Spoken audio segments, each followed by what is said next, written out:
Many people think that you need millions of subscribers in order to make money on YouTube, or they think that AdSense, the ads that run at the beginning of the videos, is the only way that you can make money on YouTube, but that's just not true. Creators are making hundreds of thousands of dollars, if not millions, on YouTube with very small followings. And in this video, we're going to talk about all the different methods that you can use to make money on YouTube, no matter the size of your following, so that you, in turn, can take these and start making more money online. All right, the most common way to make money online is through sponsorships or brand deals. And Grant, I'm sure that you have a little bit experience in the past. So have you ever made any money off of sponsorships or brand deals? Oh yeah, quite a bit of it. In the six figures overall, and that was including our whole team, so that wasn't exactly my cut, but over six figures, and plenty of experience managing sponsorships, talking to potential sponsors. A lot of them, they tend to come to you if your following is big enough, but sponsorships were a huge part of how we monetized our YouTube channel, and it was at least half of the income we got between that and ad rev and some of the other things that we will be talking about in this episode. But yep, sponsorships huge. Okay, so tell us a little bit about how some of those deals went down, like maybe how much money you earned and like how the negotiations started. Like, did you reach out to them? Did they reach out to you? How did that all work? And tell us a little bit about your channel too. Sure. So it really depends on the sponsorship. We had a company called Long Haul Management that was essentially a middleman. They would come to us with sponsorships. They would take 20%, and then we would get the remaining 80% of each sponsorship deal. So they would negotiate for us, and then they would essentially take care of all the negotiating, all the emails and stuff. And then they would just send us an email and be like, yes or no, do you want it?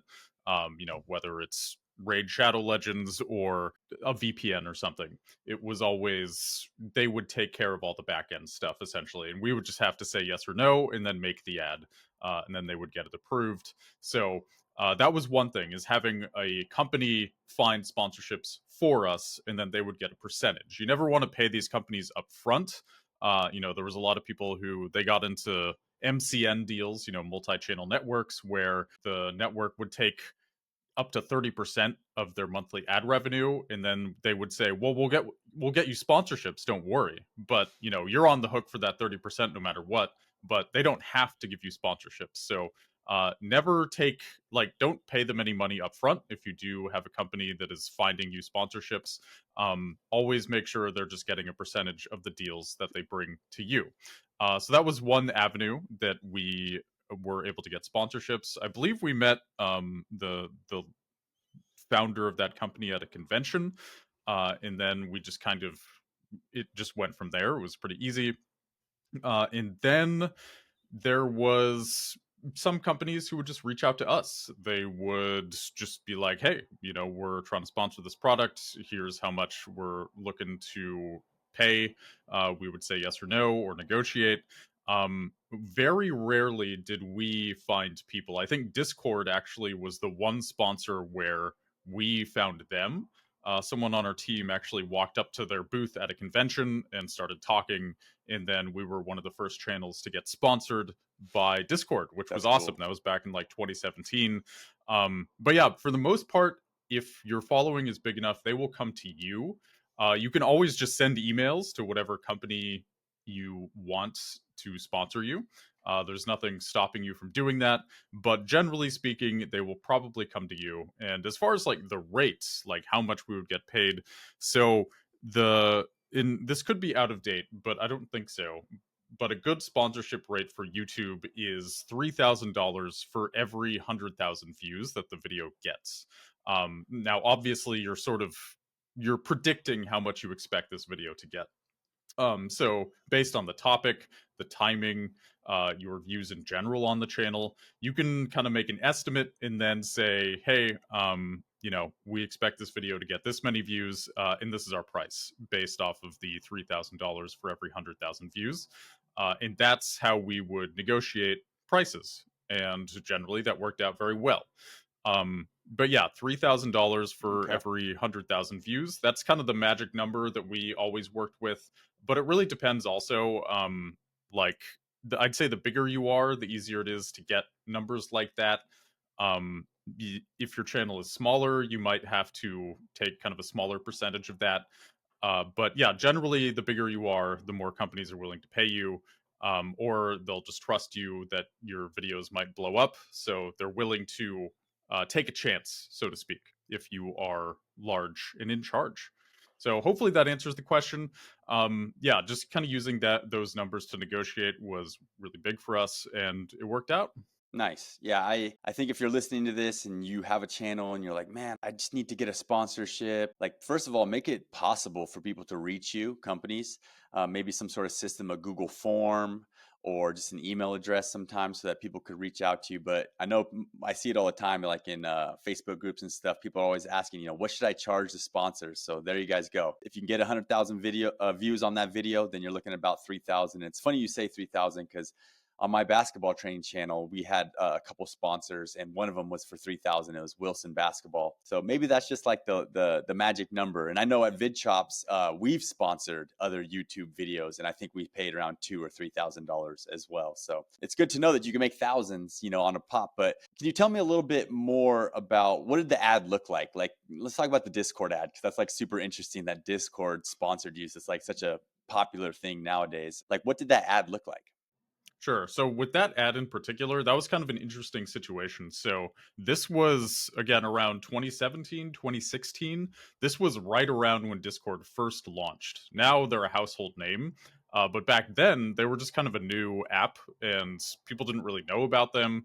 We had just learned about them. Like, I think I learned about Discord by the sponsorship. I didn't actually know about them before that. So, what the ad was for was they wanted us to start our own Discord server and then in the sponsorship be like, hey everybody, join our Tree School Discord server. It'll be super cool and fun. And Mm. we got many thousands of people to join that server. The campaign was very successful. They definitely got their money's worth.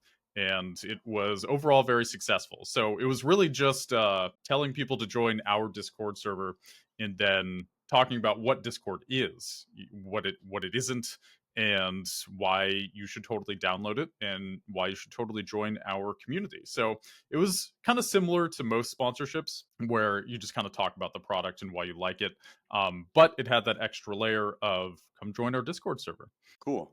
Yeah, and like as far as the how these ads and these sponsorships work, is a lot of times they'll ask you, can you make it a pre-roll or a mid-roll or I don't know what an end roll or something, meaning, if they want you to put the ad right at the beginning of the video, then you should probably charge them a little bit more. If that's actually going to hurt the video's reach and how many impressions and views it gets a little bit, but it does ensure that everybody that clicks on that video gets served that ad because we know that so many people click off of videos. But I think, in my opinion, the mid roll is kind of like the best balance where it's like in the middle of your video. What were your ads mostly? Were they mid roll? Were they pre roll? What were they? So it was kind of interesting. When we first started doing Mm, sponsorships, they were all end rolls. So everything was just at the end of the video, which was definitely best for watch time, not as good for the sponsors. And then the game kind of changed as the years went on, mm, and sponsors expected mid rolls because I'm sure they found that a lot yeah. more people saw the ad when it was in the middle of the video as opposed to the end. So that game kind of changed. Now I would say mid rolls are the gold standard of sponsorships, and we see them all the time. It's kind of 2-3 minutes into the video, you hear this video is sponsored by Hmm. ExpressVPN. We've all heard it a million times, and that's the mid-roll sponsorship. As far as like, should you charge more for a mid-roll or an ad at the beginning of the video? I would say mid-roll now is standard, so I would take that 3,000 for every 100,000 views, apply that to mid-rolls, and then if you're going to have an end roll, you can, let's say you have some video coming out, it's kind of experimental, you're worried about the watch time but you still want some money on it. That's when I would recommend negotiating maybe for a little bit less money but having it at the end of the video so that you can preserve the watch time on the video as much as possible. But if you're going to have the sponsorship in the very beginning of the video, the first thing anybody sees, then you should charge more. Exactly how much more, I mean, that's kind of up for debate. It really depends on what watch time is worth to you. It depends on how loyal your audience tends to be. You know, if they love you, then they might just skip the ad and watch the rest of the video, in which case it wouldn't hurt the video too much. But if you're still kind of up and coming, then people might see a sponsorship first thing and just kind of click off. So that is kind of up to you. I would say, you know, I would charge an extra $500,000 if you were going to put it up front per 100,000 views, depending on what you think you can get. And but yeah, mid roll is the kind of the standard, and then everything kind of, if you move to the back of the video, it's a little less. If you move to the front of the video, it's more. So that's my mindset with negotiating sponsorships, and that feels fair to me. Most people seem to be on that page. Sponsors understand this. They understand the what it means to be placed in certain parts of the video. And yeah, I've never had any trouble negotiating for parts in the video as long as the money makes sense. Yeah, sponsorships are great. I mean, it's imagine landing a sponsorship and now you know on the next video you create you're going to get paid $3,000 for it just for that video. I mean, it's pretty cool, pretty powerful. So that's sponsorships. Let's go ahead and move on to the next way to make money on YouTube, which is affiliate marketing. And basically what that is, if you don't know, it's where you recommend products with a link. Okay, so you include a link in your description or in your end card or in the comments somewhere, and it's a special link. Anybody that clicks on that is going to get cookied. It means they're going to get a little piece of tracking code on their computer, on their browser.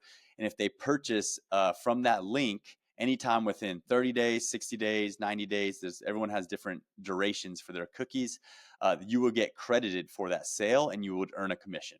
So affiliate marketing is great. You'll see it a lot of times in people's description, right? When you open the description and there's like 20 links in there, maybe all the camera they use, all these different ones. And every program has a different commission rate, meaning, I've seen some like online courses and stuff like that give up to like 75% commission. That means you would make 75% if someone was to click that link and make the sale, all the way down to like Amazon, which I think is like 1% or maybe 2%. So yeah, that's affiliate marketing, affiliate commissions. And Grant, have you ever tried that? hmm So we had very limited experience with affiliate marketing. That was one thing I wish we had done more of. The one we did do was Displate.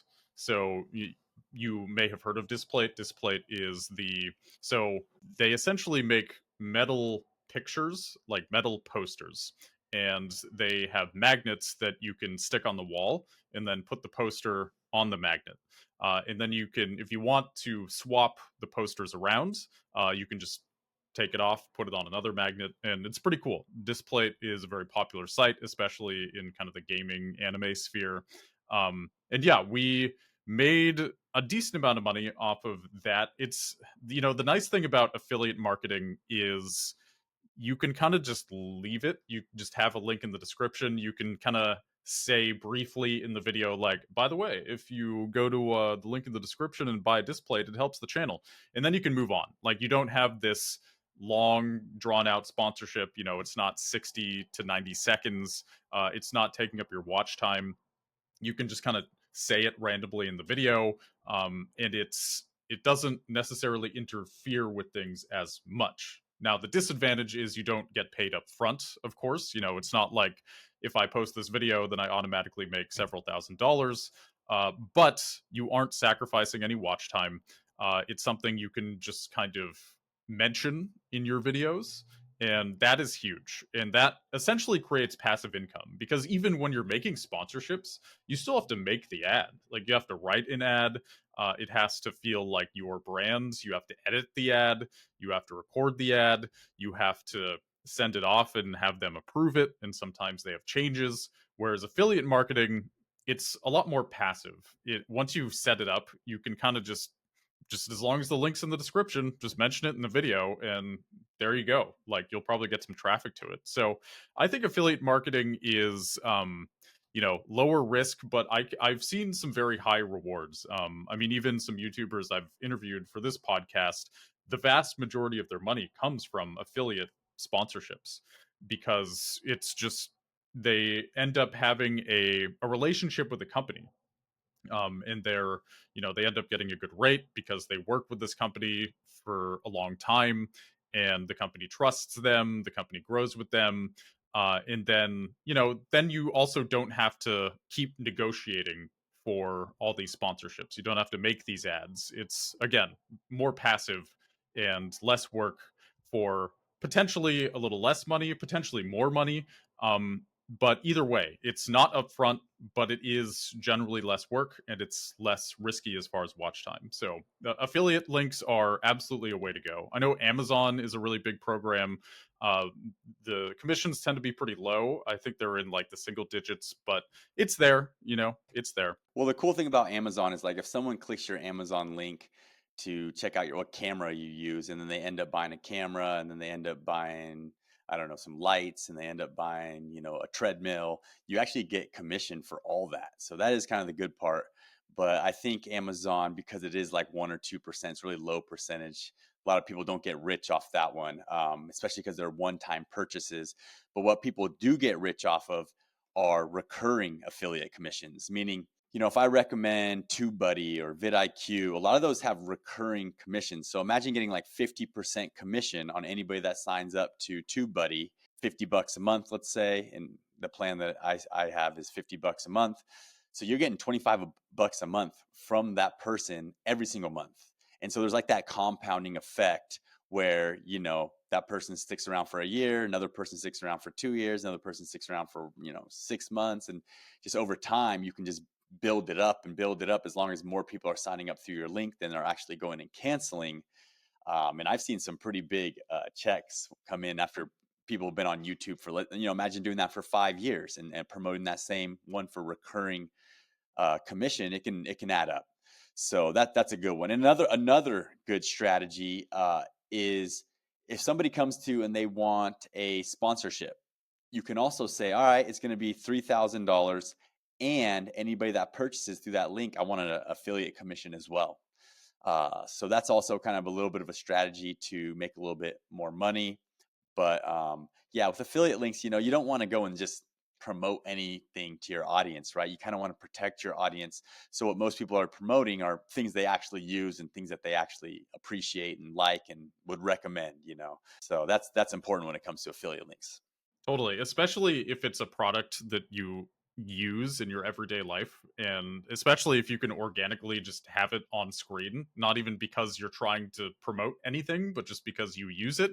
And, if you're promoting G Fuel or Gamer Subs or something and you have one of their little drink containers and you're just always drinking from it, well, I mean, you may as well have it on camera. And if you have an affiliate relationship with those companies, then there you go. You're going to make some money, even just by accidentally drinking on camera. It's a good system. And so what I'm hearing is subscription sponsorships are the best if you can get them. Yeah, no, totally. I mean, you just got to look around. I think software is mostly for those kind of recurring ones. But yeah, I think affiliate, like you said, is passive. It can be passive. You don't even have to promote it in your video at all. And a lot of times people are promoting them on their websites or they have them on their email list. A couple of links at the bottom for affiliates. So if you've never tried affiliates, don't expect to get rich overnight. But if you can go in and plug them into your old videos, you can start getting some traffic over there, and who knows, maybe they'll sponsor you and you could earn affiliate commissions, all that kind of stuff. So it's a great way to make money. I think yeah, it's just a good one. Okay. So, all right, let's go ahead and move on to the next way. This next one, I wouldn't say that it works for every niche, right? If you're more of like an entertainment channel, then maybe this doesn't work great, but this one is courses, okay, or information products where, somebody comes to your YouTube channel and they are learning how to shoot a basketball, right? And this is exactly how I monetized my basketball training channel, Baller Bootcamp. Is people would come, they would to watch a basketball shooting tutorial, and then we would pitch them a free workout or a shooting program that in the description. They would click it, they would go over there, and they would purchase, a 12-week shooting program, which was a members area with 50 videos, a whole bunch of PDFs. That would be an online course. We sold those for like $47. They weren't crazy expensive, but Some courses are 1,000. I've even seen courses be like up to $5,000. So It's the only way to become a millionaire is to spend several $1,000s on courses. yeah, exactly. And so that brings me to kind of to my next point, which courses are a little bit kind of scammy. For a lot of people consider courses to be scammy because really because of the marketing. It's not the course itself, right? The course is good. Like online learning is here, it's here to stay. And I personally love courses. I'm taking one right now, and they're here to stay. And I think there's a lot of value in them. But when you go and click onto the website, there's a lot of predatory marketing that happens on those websites where, just like you just kind of referenced, you're going to make $1 million off this course guaranteed, right? And that's what you're seeing a lot of times with courses. So you got to be careful with them, but this is a great way to make money. And what are your thoughts on courses, Grant?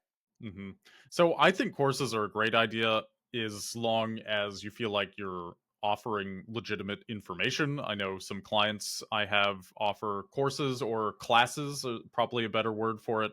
I mean, kind of the same thing at the end of the day, right? But I would say, definitely do courses. Courses are always a great idea.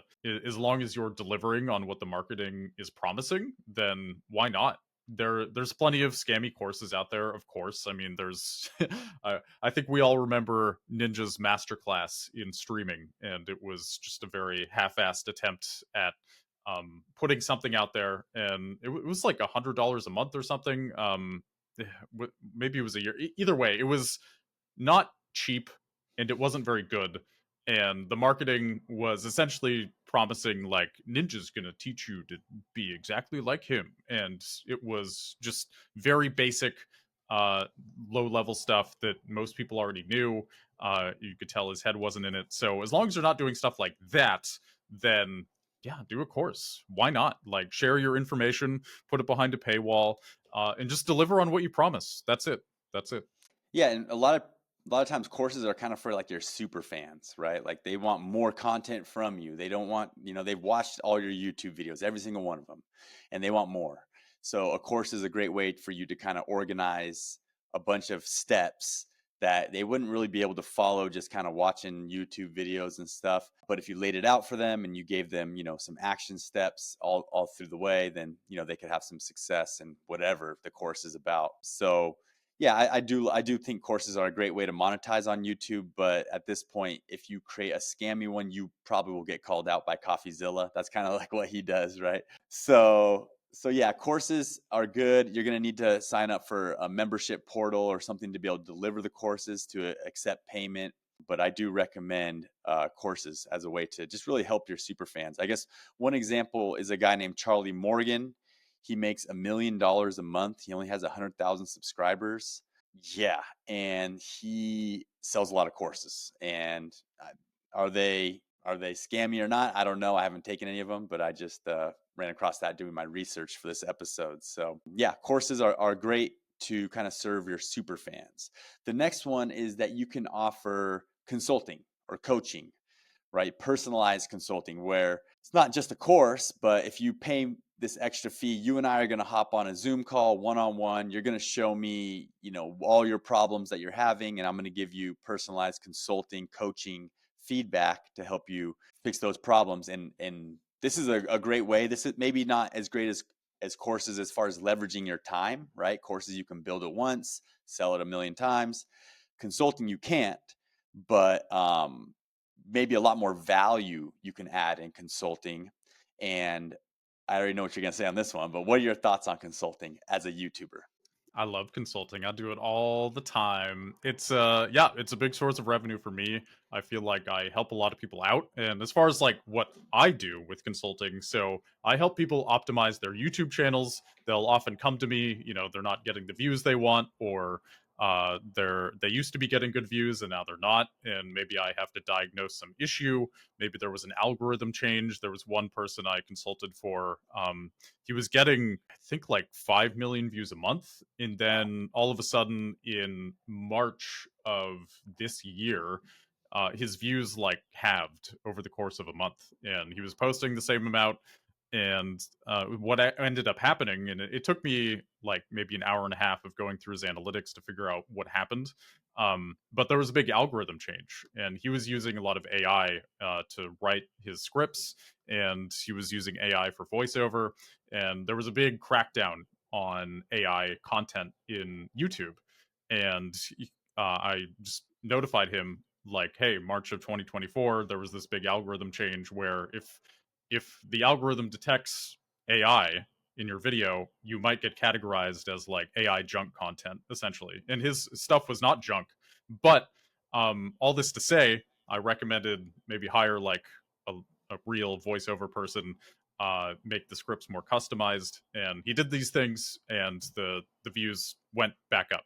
So it's all about that's the value you can offer in consulting, is really Yeah. personalized advice like that. Because if you were getting all these views and then your views halved and you just took a course, it probably wouldn't tell you that information. It just isn't specific enough. Whereas if you have somebody who's been doing this for 10 years, who's seen a bunch of algorithm changes, who's seen and made plenty of mistakes on the platform, you can get some really, really personalized advice that can help you out a lot. So consulting, would recommend. I think it's a good way to make money. It's very helpful, and honestly, it's fun. You get to meet people. I like Hmm. the kind of personal aspect of it.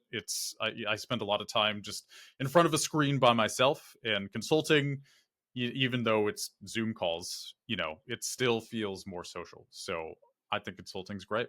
Yeah, and it's in all niches, right? You might have an automotive channel or something like that. You could do consulting in that way where you're getting on Zoom calls or in person as well, of course. But with YouTube, it's your viewers are all over the world, so it works so well to do it virtually. And the good thing about consulting too is that you can charge what you want and you can make really good money. Like you might be a mechanic at an auto shop and you get paid, $50 an hour or $40 an hour, or whatever. You can charge like $100 an hour to do consulting, or $200. Like you can charge whatever you want, and you can come up with packages. You can get on like monthly retainers. You can charge what you want, and yeah, like you said, I think you're never going to get called out, I don't think, as a scam artist or whatever doing consulting, because you literally are hands on. You're literally using your time to look at what somebody's doing and to give them advice. So there's that. So I do think consulting. I've actually never done a ton of consulting. I've helped people on their YouTube channels a little bit, but have never dove into the world of saying I offer consulting. But maybe someday. I think like you said. I think there's a cool part about meeting people and getting to look into what they do. So definitely on my to-do list, I think someday. The next way that people can make money online, this is a little bit of a trend right now, is communities. Okay. These are kind of like courses, but a little bit different, because maybe a course is part of your community, but it's really what people are paying for is to like be around like-minded individuals, right? So they want to be part of maybe a school community. That's the software that people are using nowadays a lot, or Circle, or any kind of WordPress membership, or a Facebook group, or a Discord, right? You can charge for access to your Discord.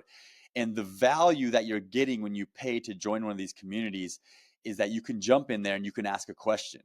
And you can say, hey, I'm having trouble with this. And someone can give you help. Hey, which thumbnail do you like better? Someone can say this one, and here's why. And this is a great way to make money as well. And what have you ever joined a paid community, Grant, or maybe started one? hmm Yeah, so our anime channel, Bonsai Pop, still has a thriving paid community to this day.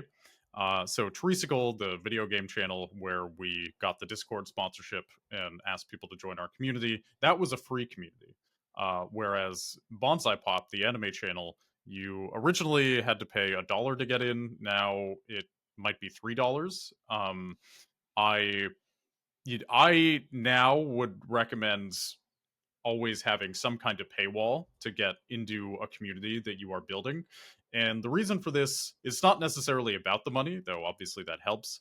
It's more, I found that when anybody can join and there's no barrier to entry at all, it becomes a lot harder to moderate the community, because a lot of people, they're not really interested in being a part of the community. They just kind of want to cause some trouble or to troll. And even if they have to pay like $1 to get in, that's enough to stop pretty much most of the trolls. And you just don't want to have to deal with people like that all the time. And again, it depends how big you are. I think if you're pretty small, that's probably going to be less of an issue. But at some point, if you do find that your community is getting harder and harder to moderate, I would recommend having a paywall or some kind of barrier to entry. It's actually going to make the quality of the community a lot higher. And then obviously, if people are already in there, make sure you're like, they should already be grandfathered in. Like, if it was free and somebody joined while it was free and then it goes up to $3 a month, like, don't start charging the people who are already there $3 a month. Like, make sure you're being cool about it, but also keep in mind that with no barriers, some bad people might come in and it might end up being a big headache for you. But yes, communities are great. The best way to, I think, build one is, have an audience on YouTube, let's say, and then there should be some kind of something that you're connecting with your audience about. And then the community is kind of a place to discuss topics that you were bringing up in videos, or even just for people to hang out. Figure whenever people gather around a certain creator, they're kind of like-minded individuals in that sense. In the Discord servers I helped build, we have video game channels in there. People play video games together. People talk about life in there. You really just want to cultivate a space where people feel comfortable, where people feel like they understand each other, and it ends up being a very wholesome experience when done correctly. And then also, you can talk directly to your fans there. Like, people can send you DMs. They might tag you in a message, which again can also be overwhelming. But overall, it's a great place to connect with your community, to know what they're thinking, how they're feeling, and then in turn, that ends up being good for your channel. So not only are you maybe getting kind of monthly subscription revenue from the community itself, but then you have all these people who, they feel more connected with you because you're in that Discord server. And because maybe you have like events once a week or whatever where people can, uh, they can watch you live stream or something, and they can watch that because they're part of the community. So that kind of special access helps a lot too. It kind of builds that super fan mentality. Um, yeah, I think communities are great. I think they're honestly the most sustainable thing to do. If you don't have a community, you're reliant on views. Like, the way we built Treesicle, our video game channel, was very view reliant. It was all like, maximize the views, maximize the sponsorship money, maximize the ad revenue. But that can feel very unstable compared to having, a Patreon with a community and a Discord server, because now you're relying on your reputation with your fans as opposed to the algorithm. You're not Mhm. constantly gambling to try to keep the lights on. Now you have this stable community that kind of slowly grows. And if it does go down, it goes down like gradually, and you can kind of bring it back up. So there's a community is a foundation, in my opinion. And if you don't have a community, it can feel very unstable making a living off of YouTube. Yeah, can give you that recurring revenue, right? It's $5 a month, $10 a month. Shoot, I see people charging $97 a month, a lot of times on school, and that money comes in every month. So it's recurring, kind of some stability to your business. And communities are great. They are kind of challenging, right? People asking you questions constantly in there, or, you got to post content. You got to kind of make sure it's an active community, because a lot of them are just dead. But yeah, it's a great way to earn a little bit of money on YouTube. And the next way is maybe kind of the most popular way these days for big YouTubers, and that's physical products. So we're talking about, Mr. Beast selling Feastables. We're talking about Mark Rober with Crunch Labs. Epic Gardening is another one I think we've talked about on this show, where he has like a gardening channel and sells a bunch of stuff through that. Have you ever dove into the physical product realm? Yeah, so with Treesicle, we launched some merch and it didn't do super well, which, in retrospect was because, we were making essentially silly, funny video game essays, and it was less about like me as a personality and more about the show itself. And I think when it comes to selling physical products or even selling anything for the most part that isn't like already a recognizable brand, you really need to rely on your connection with your audience, because if people don't trust you, if they don't love you or whatever, they're not going to pay 30 to $60 for whatever merch you're putting out there. It just, you really need to have that connection with your audience. You really need to have that strong personality. And it isn't necessarily enough to just have a popular show. You have to be a household name, essentially, at least within the people who are Hmm. watching your videos. So, yes, we had a brief foray into merch, and it didn't go very well because of that reason. Yeah, I'm not a big fan of merch exactly. I'm more of a fan of like if you're gonna do clothes, like start a brand. I think Teaching Men's Fashion is a YouTube channel that started a brand called, I think it's like Essentials, and it's just like regular T-shirts and stuff like that. But it's not actually like merch with their logo or anything on there.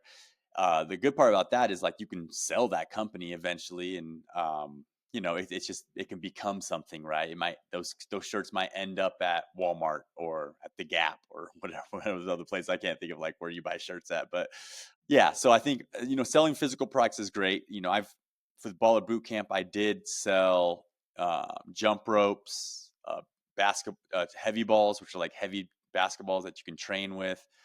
We sold some merch, but it's a challenge. It's a challenge. First, you're using a website like Alibaba, right? Alibaba or AliExpress. This is like a website where you can get kind of directly connected with overseas manufacturers in India or China or really anywhere. And that's what we did. So we, sourced a couple jump ropes. We tested them. We picked the one that we thought was the highest quality. Did the same thing with the basketballs, and then we placed like an order. And you got to do a lot of times 500 is the minimum that you can order. I think for us it was 100 with the basketballs. And it was quite a learning experience because when they ship things from China, especially like big things like that, there's all kinds of fees that just kept popping up, like the port fee, and then like the gate fee. Like it was like $1,000 just to open the gate, like to get the products out. They're like, yeah, they've arrived. I'm like, all right, great. Where are they at? They're not at my front door. They're like, no, no, no, they're down in LA. And I'm like, all right. They're like, yeah, it's gonna cost to ship them up. I'm like, all right, well, there's another expense. And they're like, oh yeah, it's 1,000 to open the gate though. It's like, all right, well, there's another expense, and there's like these taxes and all kinds of stuff. But anyways, I do like the idea of physical products if you can kind of manage the logistical part, because again, you're building a brand. It's a physical thing that's going to be on someone's back, in their hands, which will help bring them closer to you and your content, which will be an advertising mechanism for your content, and can be a business someday that's sellable. As you see Mr. Beast, like someday 10, 20 years from now, Mr. Beast is going to sell all these companies that he has, and that's when he becomes the multi-billionaire and maybe possibly one of the richest people in America. We'll see, as he just continues to grow these different companies. So anything else, Grant, on physical products, or can I go on to the next and last one? Just real quick, I just wanted to say, I think the distinction you made between like merch versus other physical products, like a candy bar, like Mr. Beast is doing, pretty huge. Like, it's hard to sell people on clothes, but something that feels almost unrelated to your brand, like it should feel like it goes well with your brand, like Feastables and Mr. Beast. But like, if you didn't know about Mr. Beast, you might see a candy bar on the shelf and buy it from him without realizing who it is. So I think selling things like that is going to be way more successful than selling merch, generally Mm-hmm. speaking. So just wanted to say you're definitely right about that. Yeah, when I think about Treesicle, I think like, you're thinking, gaming chair. Yeah, you could sell a gaming chair that you have a few things that you wish other gaming chairs had. You add them into yours, or maybe a controller with this, a little bit, or something to help you with carpal tunnel, whatever it is, carpal tunnel, right in your hands, like. or headphones, right? Gaming headphones. That would be all, I think, really good plays for like a video game channel. And if you want to go digital, like imagine selling a video game. Like imagine getting in maybe just a mobile game app developed. That could be something your community would love to purchase. But yeah, these are all just ideas. I want to go ahead and move on to the last way, the way that everybody knows that you can make money on YouTube, and that's with AdSense. And that's the ads that they show on your videos. And I don't want to dive too much into this because it's just, there's not much to talk about, but I do want to mention that every niche is different on how much you're going to earn from your ads.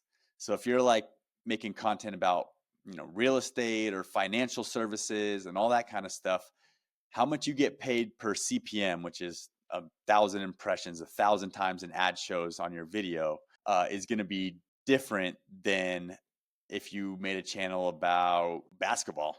Our CPM was pretty low for our basketball training channel because, it's a bunch of kids watching our content that play basketball and that don't have credit cards. And so people weren't super excited to advertise on our videos. But I've seen some pretty nice paychecks from AdSense.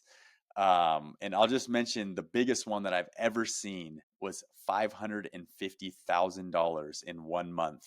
And that was a YouTube channel called Meet Kevin. We covered him a long, long time ago on this channel in a podcast, but he shared his analytics and showed it, and it was $550,000 in 1 month. And I think his CPM was a little bit under $20. Yeah. Wow. Yeah. And $20 that's a good CPM. It's like the top, right? Yeah, it's around the top. Maybe very few people are getting more than that. I think the thing to keep in mind with AdSense is you already mentioned the topic is important. So, if you're talking about a Rolex watch, the ads are going to be very top tier, right? You're going to get paid good for those ads.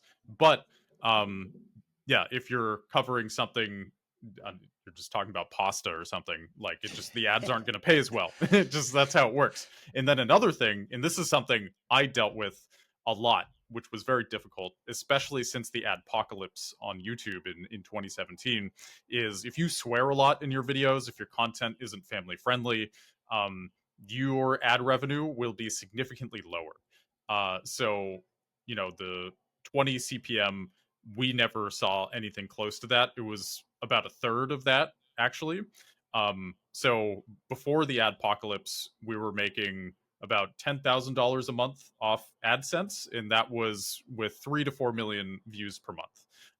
So already, like, that's not great CPM, but it was like pretty good. It was doable. And then after the adpocalypse, that like I believe it thirded, so it went down to like 3,000, maybe 4,000 a month, because our content was kind of edgy, and wouldn't have done it any other way. But just keep in mind with AdSense, unless you are family friendly, unless you're covering topics that have good, well-paying ads on them, your mileage may vary. It really depends on a lot of those factors, and a lot of that's outside of your control. And obviously, you can not swear in your videos, you can do all these things, but ultimately, if you're trying to make your videos into something that doesn't fit you in order for you to get more money, then your videos aren't going to do as well. Like, the authenticity is not going to shine through, and it just isn't. It's not going to work as well. So I almost say with AdSense, it's kind of like, once you get monetized, check the box, put the ads on your videos, and then just don't really think about it from there. Like, just don't. Keep the YouTube guidelines in mind, of course, but beyond that, like, it's just kind of this passive thing.